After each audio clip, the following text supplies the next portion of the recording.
Hello and welcome to the seminar, Youth Defending Human Rights in the World's Longest Occupations. It's organized by Emmaus Stockholm, which is a non-political, non-religious, non-profit association that has development projects and information work for peace, human rights, and sustainable development. And Emmaus Stockholm also has a special focus on Western Sahara.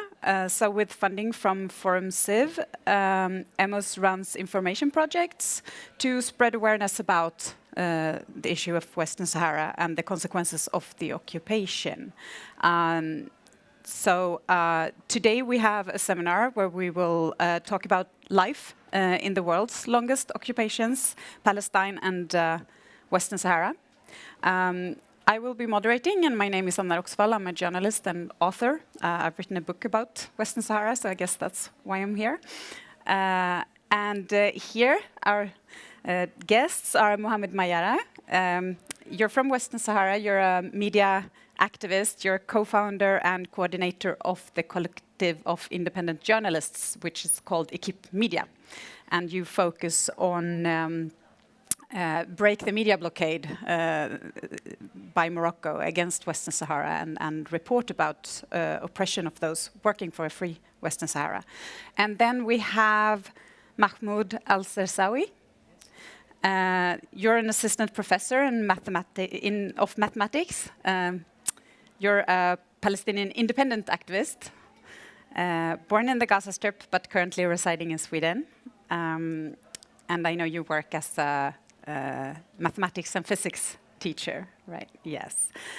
You're both very welcome. Thank you. So we will focus on three main questions today. We'll start off with the similarities and differences between the occupations, but I just want to give a really, really brief background because Western Sahara is not a very well-known conflict, but since 1975, it's called Africa's last colony and has been occupied by Morocco since 1975. There was supposed to be a referendum about independence, which never materialized, and that's where we are today. So Morocco is occupying, and currently there is an armed conflict going on between the independence movement Polisario and Morocco, which we hear very little about. So it's a great opportunity to talk about that a little bit. And Palestine, we said, let's do it the diplomatic way and say you've been occupied by Israel for over 50 years. Yes. And that is a conflict we know and hear more of. But it will be interesting to compare the two. So in your opinion, what are the similarities between the occupation of Western Sahara and Palestine? Mohamed can start. Well, a lot of people, so in Western countries and civil society are aware and engage in and acted with engage in solidarity with the Palestinian cause. Just few people, so in Western countries, have aware about the conflict of Western Sahara, and this is due to the systematic media blockade imposed by Morocco since 1975. Back to your question, I mean, about similarities. Now we are talking about the biggest and longest wall dividing Western Sahara.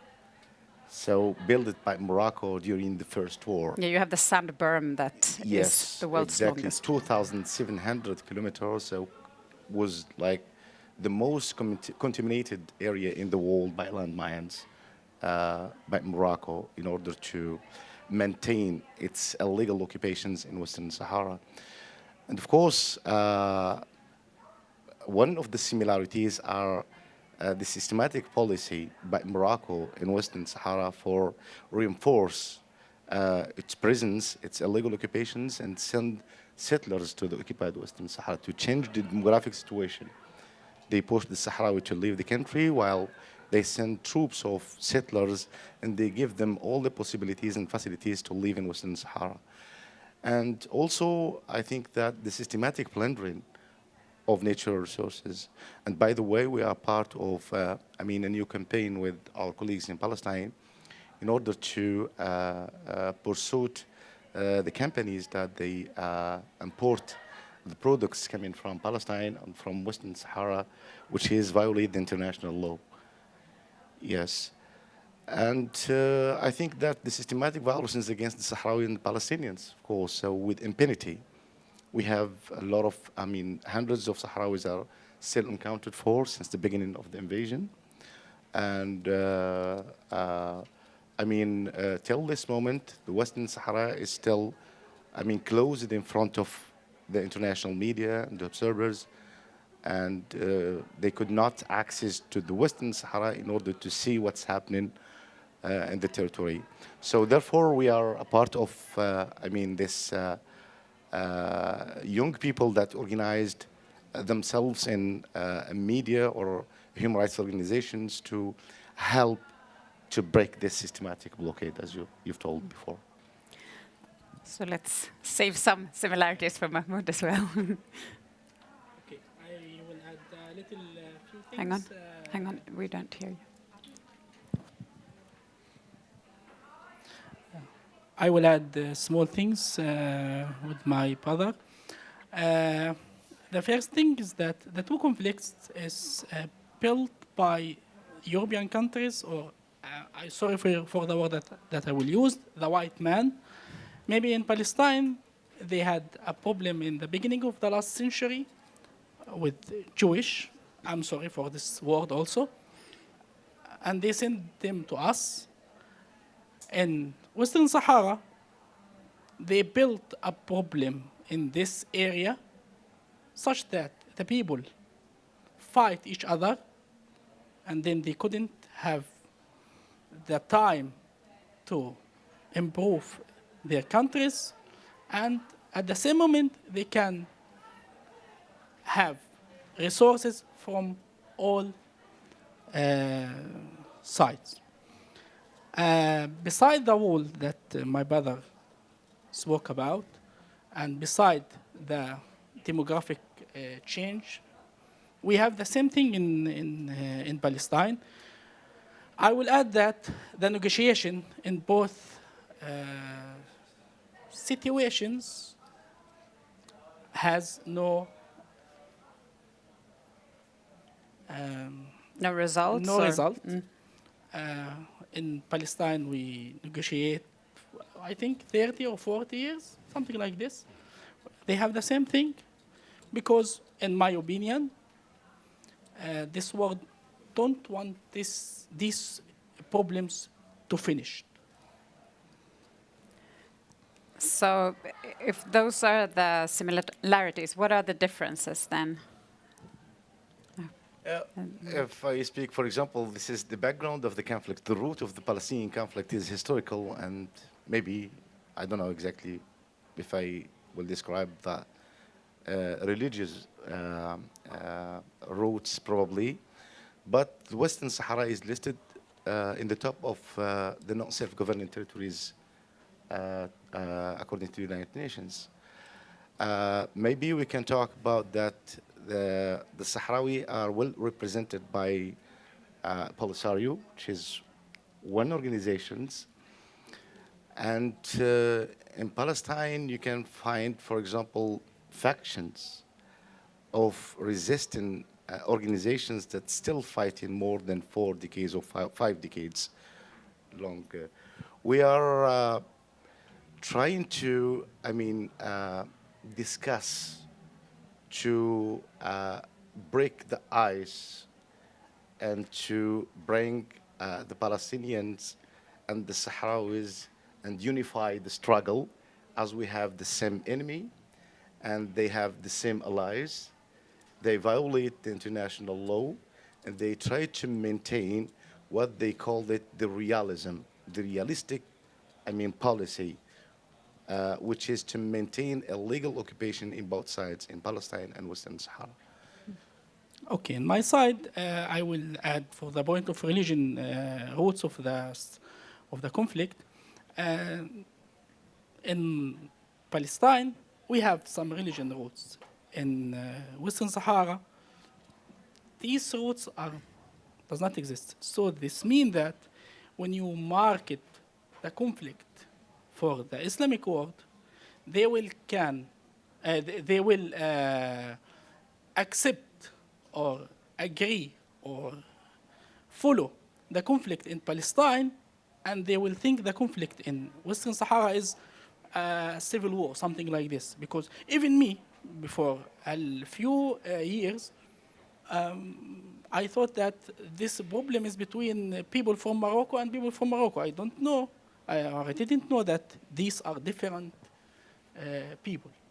So marketing of the conflict is a big difference between what happened in Palestine and what happened in Western Sahara. And this why this conflict is not famous in our area in Middle East, and maybe in Algeria, Morocco, Western Sahara. They know more about this conflict than us in our area. That's very interesting how you have seen the conflict as a problem within Moroccans. So I guess as a Palestinian, you can recognize this, because I know that you're often told, why don't you just go live in another Arab country, right? No. This was my thought before I I understand. started to be near to the conflict. I'm just thinking about the similarities in the way that it's being treated. But what responsibility does the international community have for the occupation's continuation? So in Western Sahara, I think that the United Nations should respect its commitment, because they pledged to organize the free and a fair referendum according to the peace settlement signed in 1988 and started by the ceasefire in 1991, so which never happened till this moment. Ever that they counted, the voters, and they agreed, both Morocco and Polisario, and Morocco tried to, to avoid going to this fair and free referendum, because they anticipated and they already know the results of that referendum, which they lead to the independence of Western Sahara. And we still, are victims as the Sahrawis of this systematic policy by Morocco and their allies in United Nations, so specifically France, which blockade the efforts of the United Nations to resolve the issue, because I know United States of America also, they supported Morocco, and among the main supporters of the Moroccan illegal occupation. So needing or aiming to maintain their interests in the conflict of Western Sahara, regardless of, the benefit or the Sahrawi people. We think that the most important need now is that United Nations respect its commitment over the people of Western Sahara and organize the referendum of Western Sahara. And also we try to, engage in the policies in order to convince the Western countries to recognize the Western Sahara as a state.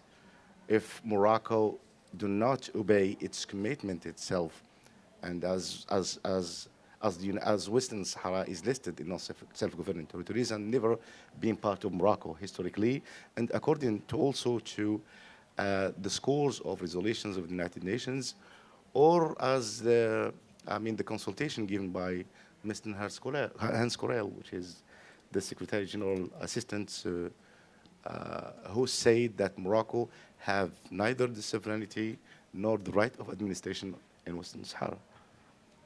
So actually, this is also something, it was maybe too obvious, so we didn't bring it up, but when it comes to similarities, it's that both occupations break international law.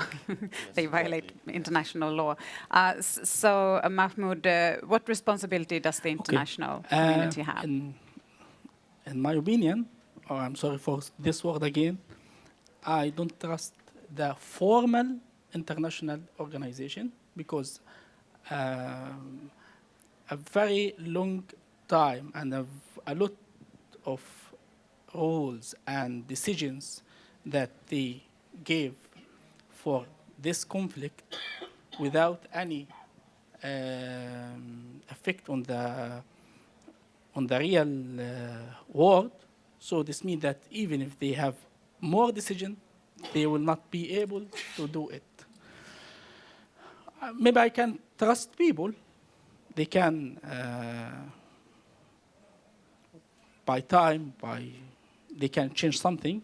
But at least if they don't want to play a strong role in finishing this conflict, at least they let our resources without getting it for their sides, stop trading with the occupation, stop hiding information about the conflicts that they don't want to let people know it. Because, as I told you, I don't trust the formal organization. So you're both kind of describing this problem where there's not enough attention, basically, from the outside world as well, on your conflicts. But apparently they yeah. are not, yes, in their priorities, of course. No, it's not prioritized in the media, not in the international We can agenda compare either. between our conflicts and what happened in this year in between Russia and Ukraine. A conflict for tens of years without any strong decisions, and in a few months we have a lot of decisions against Russia. So I thought we touched on this actually in a seminar yesterday, but I think it's relevant here as well. So the situation for young human rights defenders under occupation, what is it like for the young activists or the people who want to defend human rights in Western Sahara? Yes, as I said before, that Western Sahara is very closed, so in front of the foreigners. But inside the occupied territories also, there is no, real infrastructure that can help for educate people there. And also the repressive presence of the military and paramilitary forces in the big cities in occupied Western Sahara don't encourage the Sahrawis, but also, the reprisals and the practices of Morocco against the Sahrawis did not encourage the Sahrawis to engage in this, the civil resistance as before. And if I add, for example, the impunity, Morocco is still benefit from the impunity. So that's, make the life is like hell for the Sahrawis. If I bring, for example, the case of Sultana Khaya, who she's come in 2020 when the Polisario, returned back to the war after Morocco invaded the new portions of the Western Sahara and declared the war against the Sahrawis. I think when she returned back, she was, around 1 year and a half. She was raped, she was tortured alongside with her families, surrounded, That's just one simple of, many examples of the Sahrawis that still suffering, in the presence of United Nations mission in Western Sahara, so which is, seeing what's happening and could not so react positively, so, and to stop these practices. And of course, I think that Morocco will redouble its practices against the Sahrawis, without impunity. Mahmoud, and what's the situation for young human rights defenders? Okay, maybe we have a situation better than in Western Sahara because there's a lot of Palestinians around the world, and for many years, a lot of countries in this world was friend with the Palestinian people, so they have the ability to speak about our rights.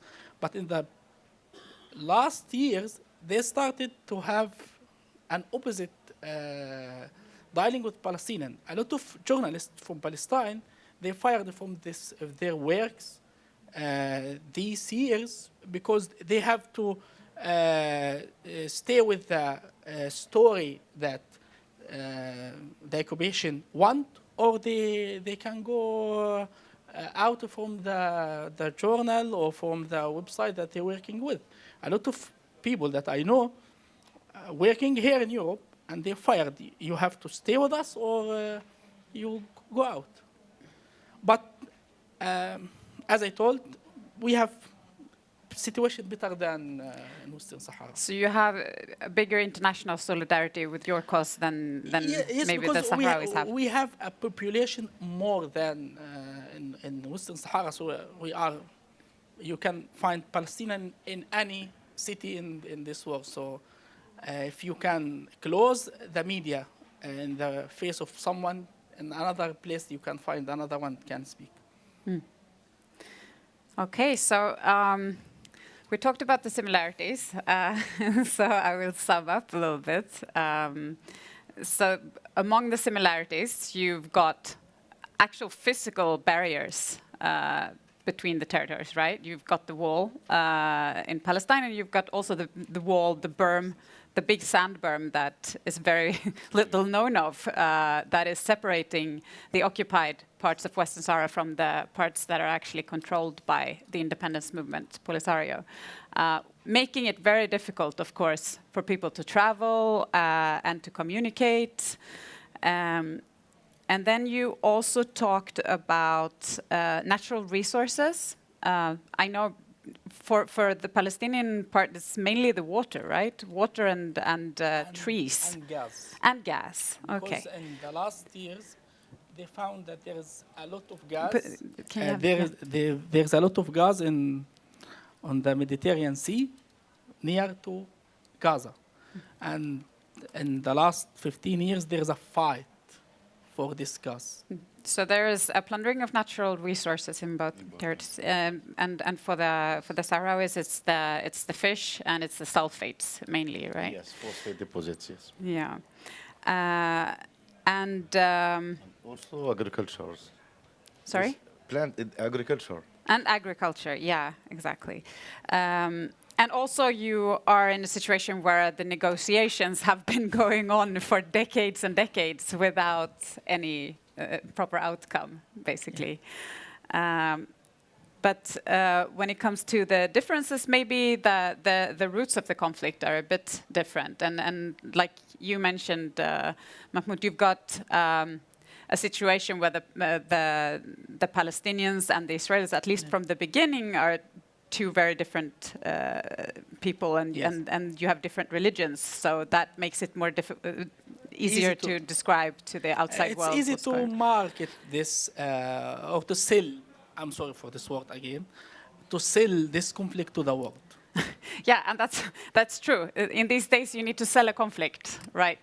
To promote it, to put it on the agenda, and that is something that the Sahrawis have had a hard time doing. Even Morocco, so in their propaganda, they say that they describe the Sahrawis and so 2 or 3 decades as atheist, and try to generate the Moroccans against them, that we are fighting atheists and we have to declare the jihad. Yeah. And so recently, this is I agree with him, because in Palestine and in the countries in the Middle East, for a lot of years we thought that this is there's these people, they want to cut a piece of Morocco to build separatists. Yes, yes. Thank you, guys. I know that we have to finish now, but